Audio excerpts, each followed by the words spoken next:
Welcome to Tomorrow Makers, where we explore how we learn, live, work, and play now and in the future. I'm Summer Beatty. And I'm Carlos Ramos. Such a fantastic guest today. I keep saying this, but we're so lucky. Oh my goodness. We're here with Charles Niedermeyer, instructor in the baking and pastry arts here at Penn College. Oh my goodness.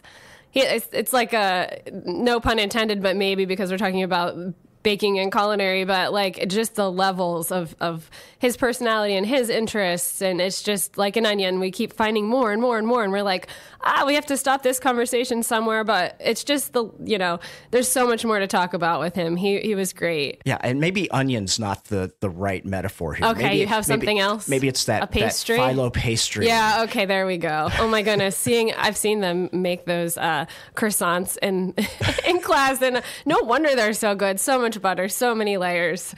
Lots to talk about with this one. Yeah, we had like we started talking like right away. We were still setting up some things. Normally we're really good. We got it all set up. I can just hit record when we're ready to go.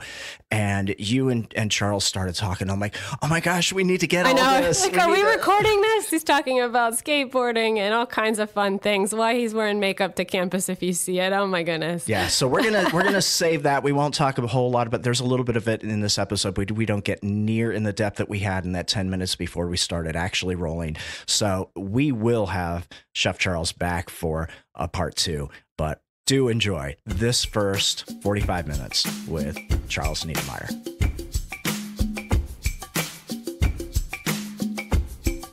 Welcome. We're here today with Chef Charles Niedermeyer. We're so excited to have you today. I'm excited to be here. I love this headphone, this big microphone. It feels very professional. Yeah, that's what we're going for. Very professional. Now, we missed like probably what would be the 5 to 10 best minutes of this podcast in the pre-roll. I captured a little bit of it. I'm going to see what I can get back, but we're going to bring some questions into this. That are we could get into that again. We didn't even scratch the surface on those topics. Okay. And as a warning, he says he can out-talk Dr. Craig Miller. So if you listen to that podcast, we're just going to see what happens here. Okay, that's episode 2. I'm going for quality, not quantity. I'd like to have better stories than Dr. Miller. That's the goal. That's the goal. Dr. Miller, are you listening? All right. We'll try. We'll see. We'll see how it goes. So let's start at the top. We know you're into baking and pastry arts. How did you choose that as a career path? Yeah, that's definitely my passion, baking. It really started at home. You know, I was always cooking with my mom, and I really enjoyed cooking. She was the head chef at home. And it was simple stuff, you know, just French fries and fish sticks. But she had her signature items, baked chicken on Sunday, meatloaf, stuffed shells. So I really enjoyed that. And she loved when I was in the kitchen because I was meticulous and I like to clean. I like everything neat and tidy. Oh, sweet. Yes. So I was a hard worker and we had fun. And then I kind of gravitated into baking and that was really neat. And then I was about 12 years old. We had like a cookie sale at my parents' church. And the woman in charge of it was actually a professional chef. She had worked as an executive chef in Hawaii for a long time. And so when we did this cookie sale, like it was like a holiday thing, it was like 16 different beautiful little petit four style. And I was like, wow, this is really fun. Like I didn't know baking could be so meticulous and so beautiful. And that kind of really kicked off my interest. That's very memorable for me. And I started baking at home, you know, more. And my first cake, I actually went out on Mother's Day and I bought like a box of Ho-Hos, Little Debbie Swiss rolls. And then I bought a little canister of frosting and I stacked them up into a rectangle and iced it. Like, I think I was like 12 years old or 13 years old. It was right after that. I was in like 6th or 7th grade.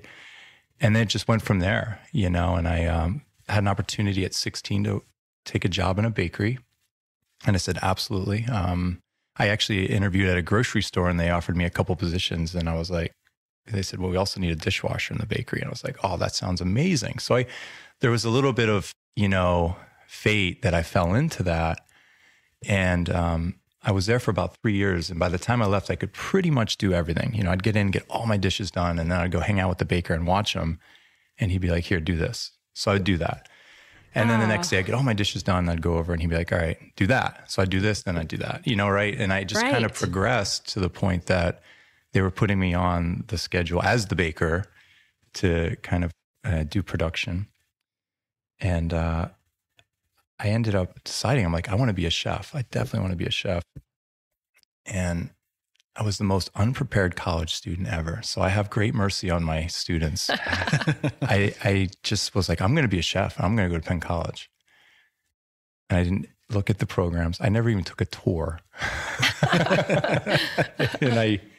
and I went to the registrar's office to enroll, because back in those days, I think you enrolled in person, right? I came here. I was like, I want to be a chef. I want to be in the program. And like, well, we have a culinary arts program. We have a baking and pastry arts program. And my response literally was, I can go to school for baking? And I was like, put me in that program. And I literally signed up for a program I knew nothing about, facilities I'd never toured. And that worked out. Oh boy, it did, yeah, right? I mean, I've just been just obsessed and in love with baking ever since. And, you know, Penn College was really the launching point for my professional career. I remember like, it was the first time I ever ate an anchovy, you know, like everything was like so new and exciting, because I'd worked in a professional bakery, but there was, you know, I hadn't been around chefs and hadn't been in like a fine dining restaurant, even though I had been making pizzas in a pizza shop, and I was a server for a banquet kitchen. So I was getting experience. I was always a hard worker. I had a couple jobs for like a long time.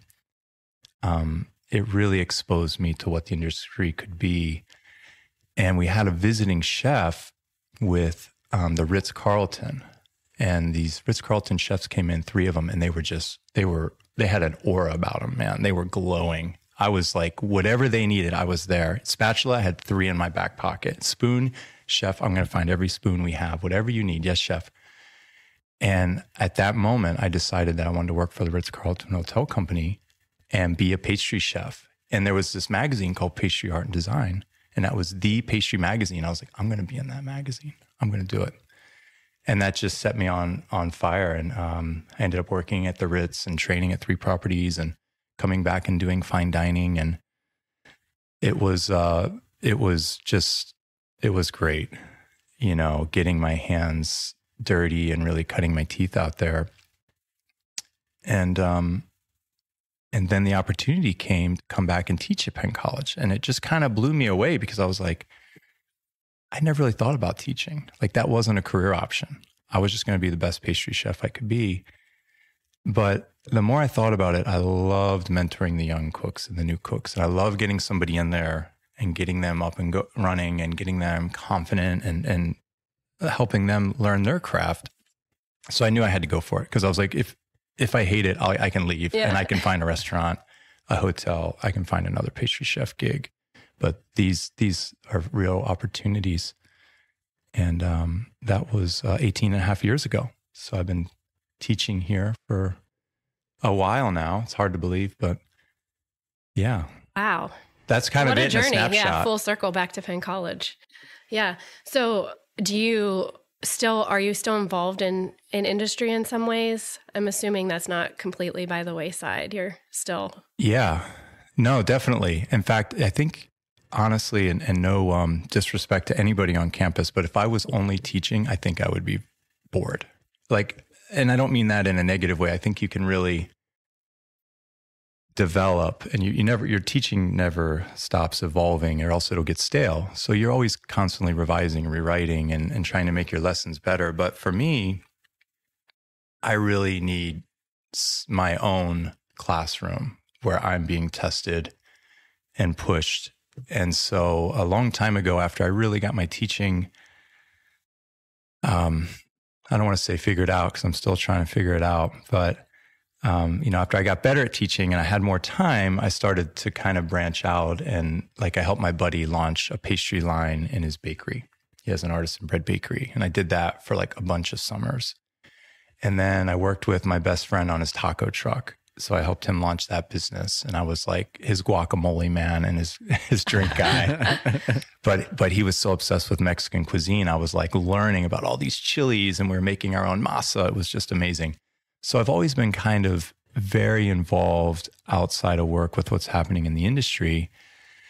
And then I really started getting involved with professional trade associations. So in the baking and culinary programs, we get to do a lot of really exciting stuff outside of class with the Retail Confectioners International, the Retail Confectioners Association, the Bread Bakers Guild of America. So I have a pretty robust schedule of teaching and traveling and presenting constantly. So, it makes my teaching better. My teaching makes my trade work better, if you will, my industry work. So I think it's really a good yin and yang. And it's artistic too. And I feel like if you're an artist or you're a maker, we often say like you feel called to that art or to make something or to create. And I almost feel like calling it a trade sort of it makes it not so much, you know what I mean? But I think that's the artistic side of you. You need to flex that side. Exactly. Yeah. Like the best way I could put it was, for me, it's very difficult sometimes to sit back and watch everybody make 50 baguettes, right? I want to shape 50 baguettes myself, start to finish. I want to keep my edge, Right. In fact, I want it sharper. I'm continuing to push myself. So that's where I really, like you say, get to hone my craft and keep myself in good professional shape, if you will. So I'm curious about the professional, like the formal education aspect. You said you were mentored a little bit by the chef in the bakery where you worked. What is, to somebody who might be thinking, well, I can cook. I can cook. Why do I need to go to school? You're smiling. I'm sure you have a lot to say about this. What is the benefit to that formal education? That's a great question. And it does start at home. I always say, cook and bake at home. If you don't like doing it there, I don't think it's going to work out professionally. But working professionally is very different. A dinner for 6 versus a dinner for 60 or 600 or 6,000, like we have the opportunity to do with our students at the Derby, And you can teach yourself a lot. We all know that. I taught myself how to pull the carburetor off my snowblower a week ago because I wanted that thing running. Yeah. But it took me a long time with a lot of YouTube videos and jumping around and this and that. But if somebody would have just sat me down and said, hey, we're going to pull the carburetor apart, it would have been done. It probably would have been perfect. And baking and culinary are just like that. It's such a craft. And I don't think trade is a bad word, or, it's craftsmanship and craftswomanship. And that's something that has been handed down from generation to generation. And there is so many tricks of the trade, nuances, things that you learn when you master your craft, which takes years of experience, that somebody's going to instill that into you in a day in a lesson. You're not going to capture it all, but you're going to progress so quickly. And a lot of our students, what happens is they are work ready. They understand how professional bakery operates. They've worked with the tools. They can read formulas. They know baker's percent in math. And it just gives them a serious leg up, and doors just start flying open.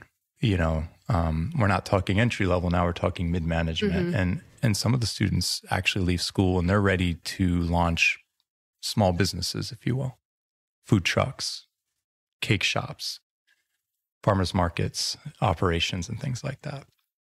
And you mentioned the Kentucky Derby. Do you want to talk a little bit about that? Man, we got there already. The Kentucky Derby. We have to talk about the 150th Kentucky Derby this year. Wow. It's the longest running sports event in North America. And Penn College has been involved for like 30 years. And we have this long tradition of taking students down there. And we don't just show up. We have a huge impact.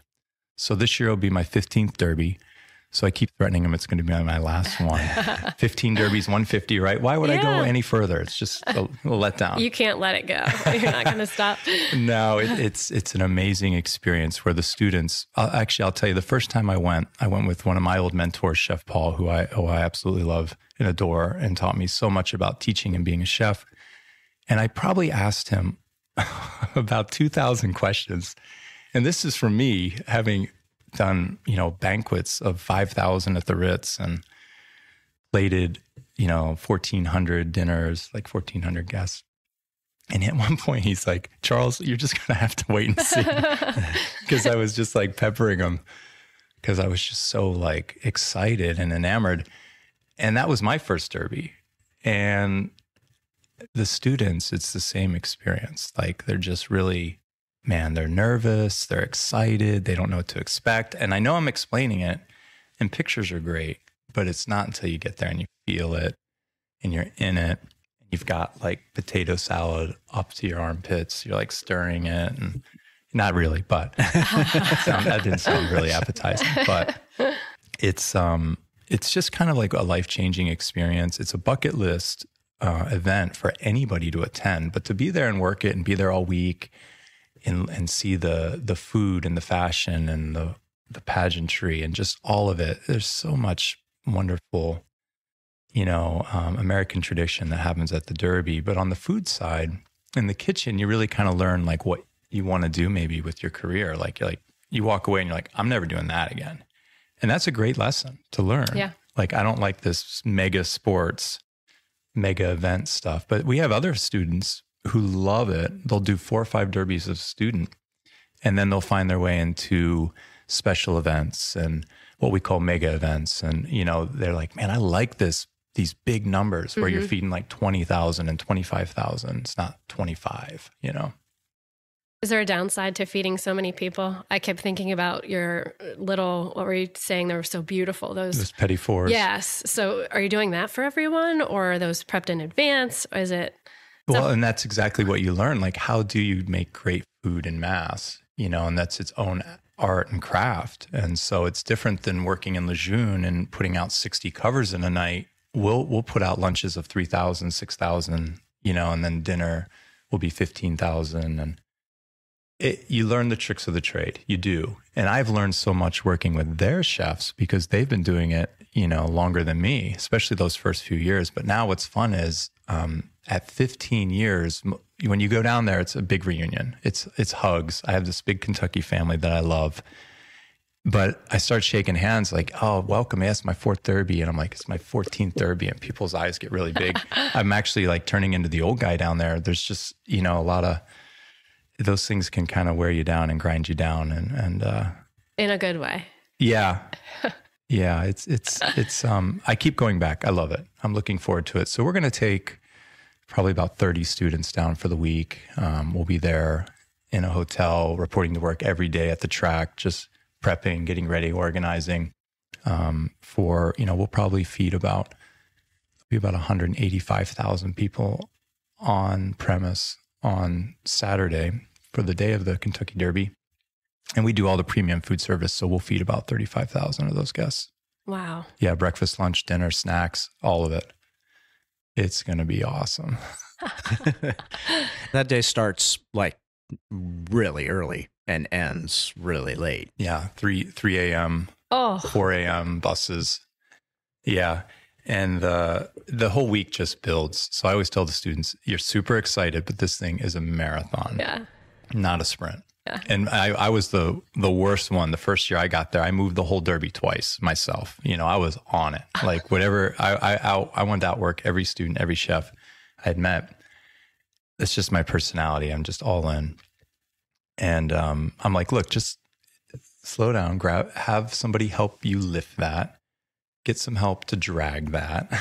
That's a good experience though, because when you are out in the workplace, you do have to think about that, right? Yeah. If they are doing these big events, they need to learn, pace yourself. This is every day. We work in tons, everything shows up on pallets. So we'll do like 4,000 pounds of asparagus. We'll prep like 8,000 pounds of prime rib. I mean, there's some small delicate work for sure. We get involved in like these BEOs, banquet event orders for like the director's room, which might be like 12 super VIPs, where we're making little quail deviled eggs with caviar and stuff, like a platter of that. But there's a spot for everybody. I encourage every student to go. They get nervous. And I always say, anybody that's really nervous, I'm like, you're going to be in the main kitchen with me. And you're going to be good. because the main kitchen is my domain. I rock that thing. So you just stick with me. Other students, they've been there a little bit more experience, or they've been there a couple times. I'll send them to far-reaching acres of the track. I mean, the track is acres big, and there's 20 kitchens. So there's a spot for everybody. Yeah. Do you want to go? I don't, maybe. I have no experience. They need everything down there. It's not just cooking and baking. It's, So you're a part of a huge crew. Are there other learning institutions there that bring students? Yeah, it's a real nod to Penn College that they drive by hundreds of culinary schools to come up to Penn College to recruit us. So we have a huge impact there, and our students just shine. Everywhere we go, our students shine. But the event has grown to the point that they've added a couple other culinary schools who have been involved. So yeah, we have one of the biggest presences there, and we've been there a long time. But it's just, there's a limit to what we can do. Sure, and it's a lot of people to feed. Anybody that thinks horse racing is dead, oh my gosh, go to Kentucky. They just keep adding and growing and building. I mean, it's pretty phenomenal. So it's every year there's more premium. So yeah, there's a whole army that makes this thing happen. Awesome. So you like to tell stories. Do you have any good success stories of students that your superstar student, somebody who came out of your program that is just lighting it up out there? Yeah, gosh, we have so many great alumni. It's really exciting. One of my former students, Alicia, I've been interacting with her a lot. Alicia Suma, she did her internship at Lynn Sandy's Bakery, and went on to be like the head decorator and one of the leads and managers. And now she owns the business. She bought it, and I've been there and I visited with her, and she's making it hers, and she's making improvements and growing. And it's just amazing to see these graduates accomplishing their goals and their dreams. And I remember when I was like, I'm teaching you how to make buttercream, right? Yeah. And her and I stay in touch a lot. I have a lot of other graduates who reach out to me on a regular basis, like Erin over at Lycoming College. She's now like director of all their catering and operations. And, she reaches out to me from time to time, and she's on our advisory board now, you know what I mean? And she contributes a lot, and she used to be a student in the baking program, and now she's an advisor, right? So it's pretty awesome. Yeah, we got Angela down at Savona in Philadelphia. She's the pastry chef for the group. Like, it's a restaurant group. So it's not just a restaurant. She's advising them on all the things they're doing baking. It's pretty awesome, and really, honestly, nowadays, when I travel, and I do travel a lot, when I'm going to a city, I look up, we have alumni everywhere, right? So I'm like, who's working in Pittsburgh? Who's working in Portland? Who's working in LA? And I always go find the grads. Oh, that's great. Yeah. It's so fun. Like, we were just in Pittsburgh with a bunch of students, and we went out and found Darren Lair, who's, was running an awesome restaurant for the Big Burrito Group. They're like the Pittsburgh restaurateur, one of them, the dozen restaurants. And he had his hand in over here and his hand in over there. And, it's like, you sit down, his name's on the menu. He starts sending food out. It's pretty cool. So yeah, and there's a lot of room in the program for students to kind of explore what is so fascinating about food and baking and culinary to them. Like, we have students, like I said, who are doing like food trucks and farmers markets. We have other students who are into fine dining or catering. So there's room to explore those niche markets, because it is very much a niche industry. There's a lot happening in, dietary restrictions, specialty foods, online. We have several grads who run completely like online pre-order bakeries. They don't have a Main Street bakery with all that overhead.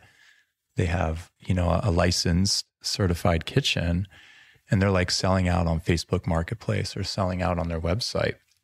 And it's awesome. They write their own schedule. Like, you take as many orders as they want, right? And they turn it off when they want, and they can be closed when they want, and so on, because they don't have that Main Street foot traffic, which is a real challenge. So we've got so many great alumni. It's pretty fun to run into him and find him again. Yeah, actually, I just had who did I just run into?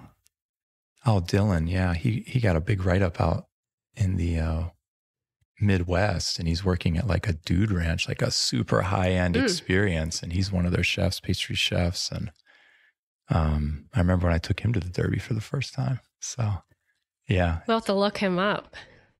So what inspires you? Is there anything, do you like to travel? Is it seeing the students work out there and as you're traveling, or what? I know we talked earlier, you've got so many different interests, so you can take it however you want. It could be what inspires you to cook, what inspires you to skateboard, what inspires you to do, I forgot that other thing already. Muay Thai. Muay Thai, yeah. I wanted to say before karate. We got this camera rolling, we got into interesting hobbies. And for me, I'm truly inspired all over the place by nature.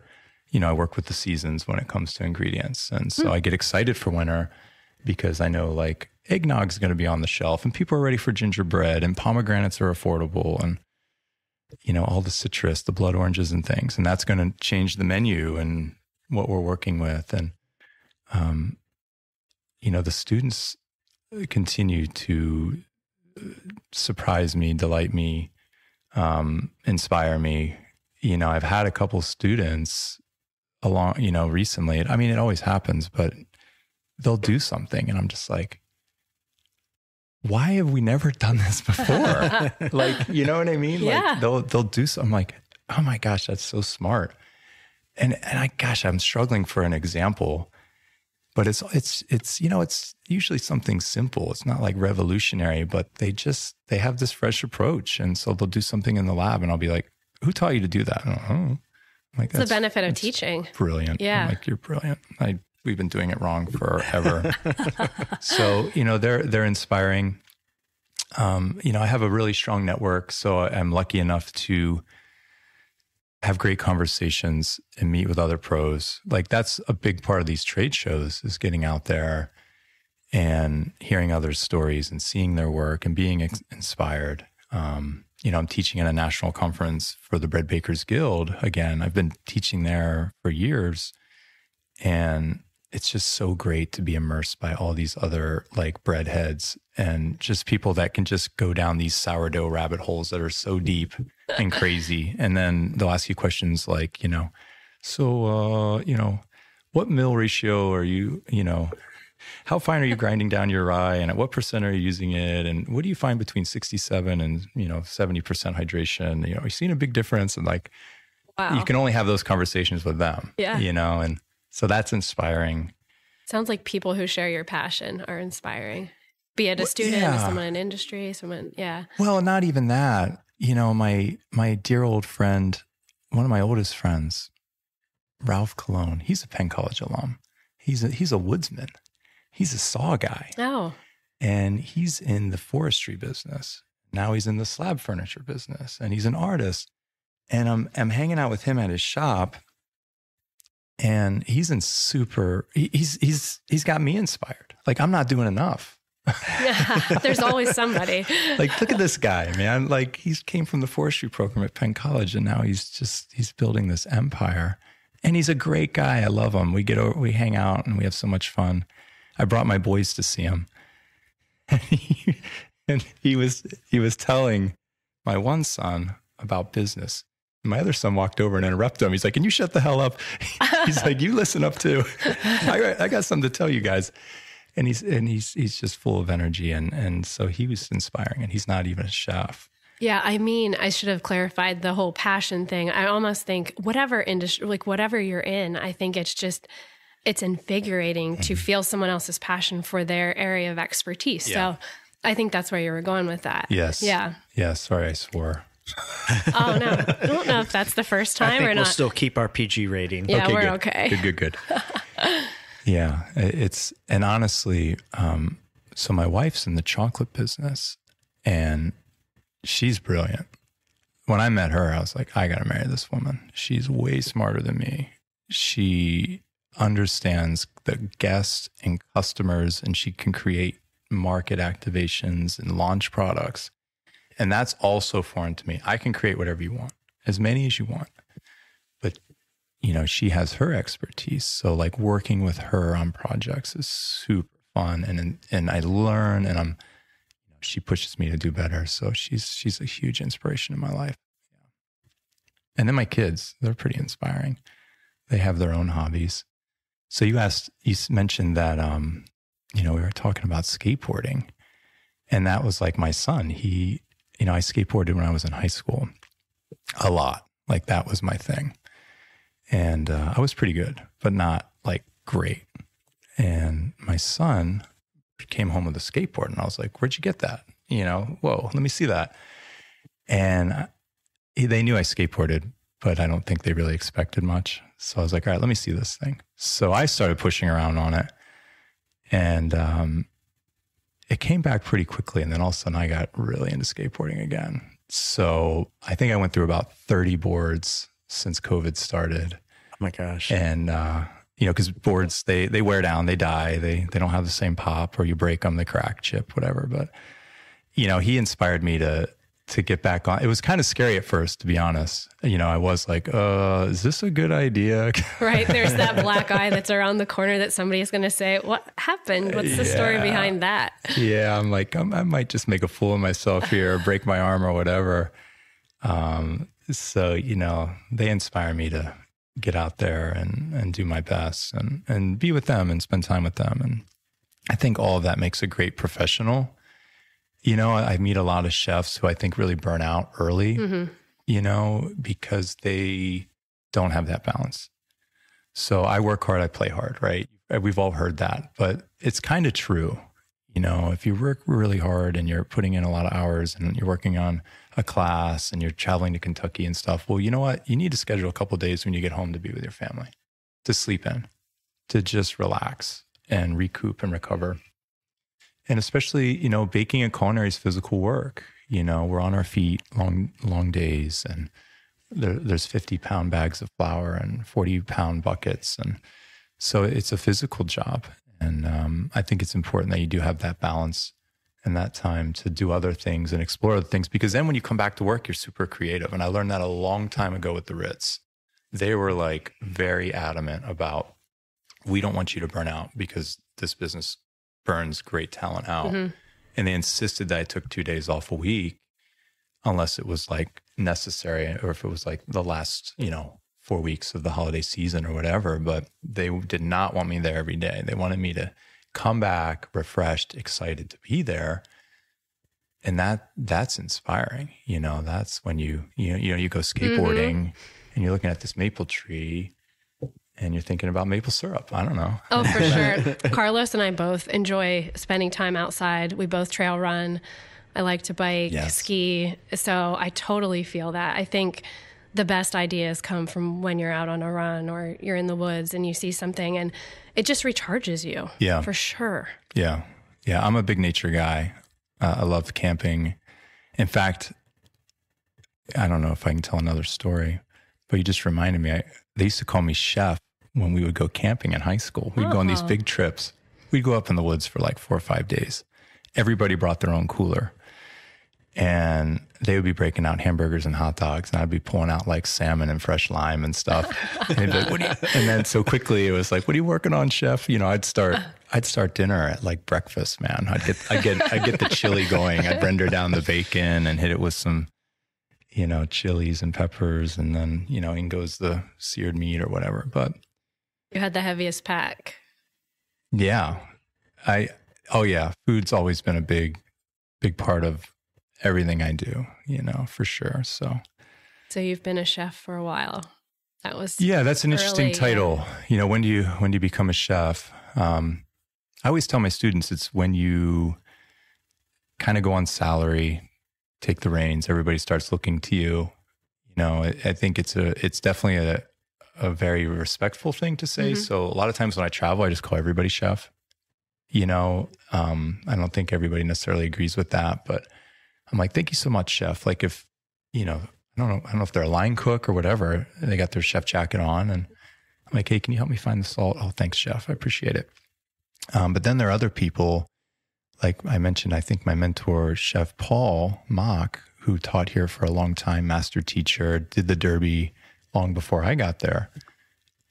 I've never called the guy Paul in my life, and I just can't.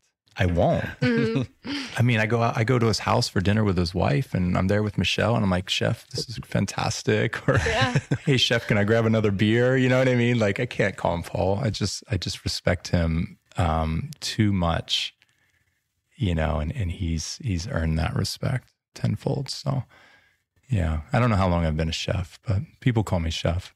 But everywhere I go, I just introduce myself as Charles. You know what I mean? Like, and we had the best baker, like one of the best bakers in the world, literally on campus.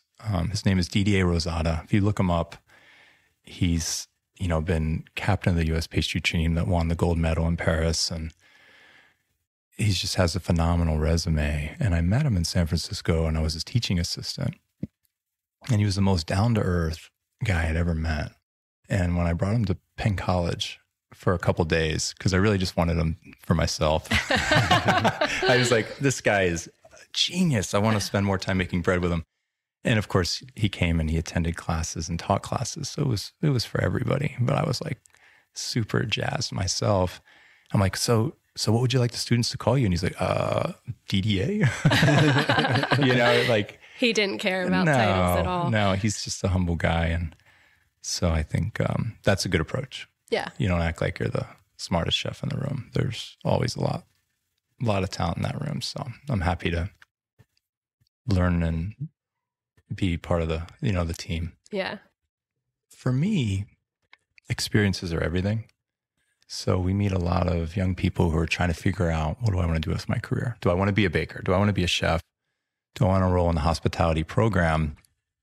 And when I catch them early enough, you know, and they have some time before taking that next step in their formal education, I say, go get some experience, try something.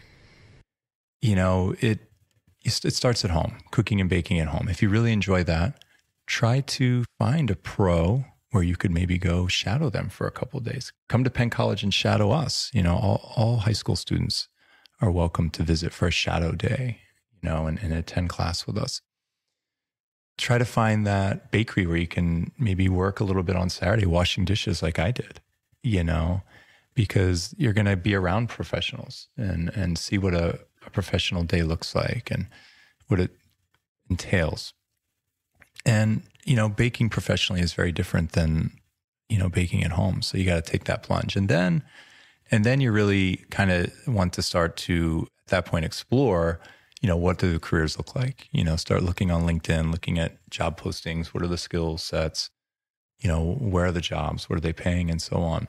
And really, when you get to that level, then you start to see that a formal education really is going to accelerate that. And then you start looking at institutions and so on. And I think there's definitely apprenticeship programs and the opportunity to learn on the job in the hospitality field as a chef or a baker or whatever, a cake decorator. But it's usually you just kind of more often than not get kind of plugged into that cog and you're doing that same thing day after day versus Penn College. The education is really, it's a nice overview of bread, pastries, plated desserts, candy and confectionery, artisan cake decorating, all that stuff. And so that's where you really explore like, oh, this is where I see myself in the industry. And that's what's so fun because the students come in, they're like, dime a dozen. I want to be a cake decorator because cakes are so popular. Oh, they're so pretty. Yeah, everybody can relate to that beautiful cake they see at a wedding or a birthday party. Yeah, and all the TV shows and the cooking competitions and the TikTok videos and stuff. Yeah. There's a lot of cake decorating out there. But what's funny is that as they start to get into these other things, then they start to be like, wow, there's way more than what I thought this industry was. And it's not just cake decorating. They come in with ideas, but then they evolve and grow. And they get that associate's degree in baking and pastry, and they're really armed to go anywhere. Anybody's going to open their door. And then some of them, you know, about half of them stay and get their bachelor's in business because they see the value in acquiring those skills because baking is so entrepreneurship, right? It's so business driven. And, you know, it's just fun. It's my pleasure to be with them on that journey, you know, and help them achieve their goals. So that's why I've been here 18 and a half years. I mean, I love all the fun stuff and the traveling, but really what it comes down to is working with the students and really training and arming the next generation of bakers. Everything was given to me very freely. When the students enroll, they get 400 of my best formulas day one. All that stuff was given to me. I'm like, here you go. And sometimes they're like, wow, this is amazing. Yeah. I'm like, there's no secret recipe. The secret is get up every day and do it exceptionally well. You figure that out, you're going to be a superstar. So that's perfect. Thank you so much. This was my pleasure. Fun. It is fun. I like this. I like these mics and this. We'll have to do it again. Yes. Let's come back. We got more stories to tell. Thanks for hanging out with us today. Don't forget to rate, review, and subscribe wherever you listen to your podcasts. Check out our show notes for bookmarks to your favorite sections and links to resources that we mentioned in today's episode. You can also find past episodes and see what's on deck for upcoming ones at pct.edu/podcast. And of course, we are open to your thoughts, ideas, and suggestions, so send those over at podcast@pct.edu. It's been real. Catch you next time.